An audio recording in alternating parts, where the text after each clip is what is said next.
سلام. امروز می‌خوایم درباره یکی از مهمترین رازهای موفقیت صحبت کنیم. چیزی که کمتر کسی به اندازه کافی بهش توجه میکنه. تمرکز. دنیای ما پر شده از حواس پرتی‌ها، از موبایل و شبکه‌های اجتماعی گرفته تا هزاران صدای مختلف توی ذهنمون. اما موفقیت واقعی فقط برای کساییه که تونستن قدرت تمرکزشون رو حفظ کنن. از بیایید با هم یاد بگیریم چرا تمرکز مهمه و چطوری میتونیم اون رو کنترل کنیم تا مسیر موفقیت رو با قدرت و سرعت طی کنیم. تمرکز یعنی چی؟ تمرکز یعنی اینکه تمام انرژی و توجه ذهنمون رو به یک چیز مشخص اختصاص بدیم. اما این کار در دنیای پر از وسوسه و اطلاعات امروز سخت‌تر از همیشه شده. خیلی وقتها فکر می‌کنیم داریم چند تا کار رو همزمان انجام میدیم و به قول معروف چند تا خر همزمان میکشیم. اما در واقع ذهن ما فقط میتونه روی یک چیز به طور عمیق تمرکز کنه. وقتی تمرکز نداریم، مغزمون نمیتونه اطلاعات رو درست پردازش کنه. یادگیری سخت میشه و کیفیت کاری که انجام میدیم پایین میاد. پس تمرکز یعنی توانایی هدایت کردن انرژی ذهن به سمت هدف اصلی و دور کردن عوامل مزاحم.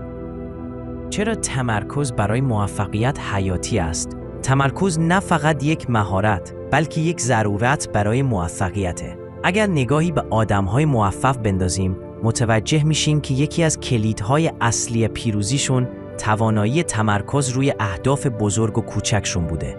تمرکز باعث میشه زمان کمتری تلف کنیم، تصمیم‌های بهتر بگیریم و سریعتر به نتیجه برسیم. بیشتر افراد به دلیل نداشتن تمرکز انرژیشون رو هدر میدن و هیچ وقت به آن چیزی که میخوان نمیرسن.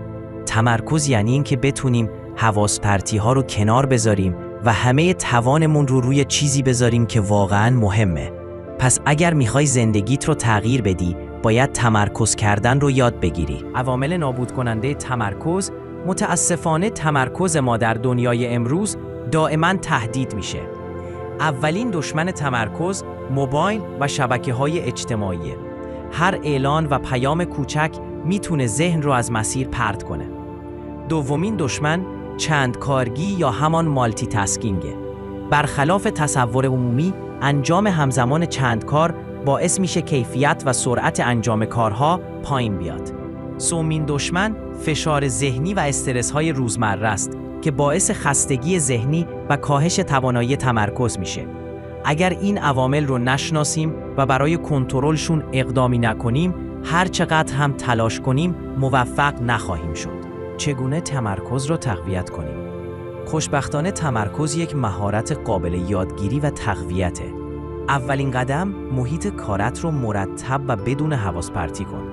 دومین قدم استفاده از تکنیک‌هایی مثل تکنیک پومودورو که در اون 25 دقیقه کار متمرکز و 5 دقیقه استراحت داریم. سومین قدم محدود کردن استفاده از موبایل و شبکه‌های اجتماعی در زمان کار.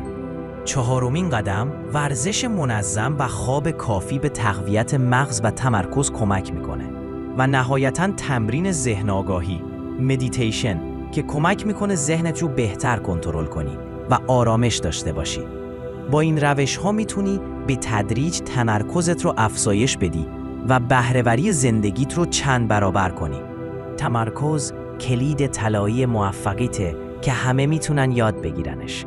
اما فقط یاد گرفتن کافی نیست. باید هر روز تمرینش کنی. در برابر حواس پرتی‌ها مقاومت کنی و ذهنت رو مدیریت کنی. یاد بگیر که اولویت‌ها رو مشخص کنی و با قدرت بگی نه به چیزهایی که مانع مسیرت میشن.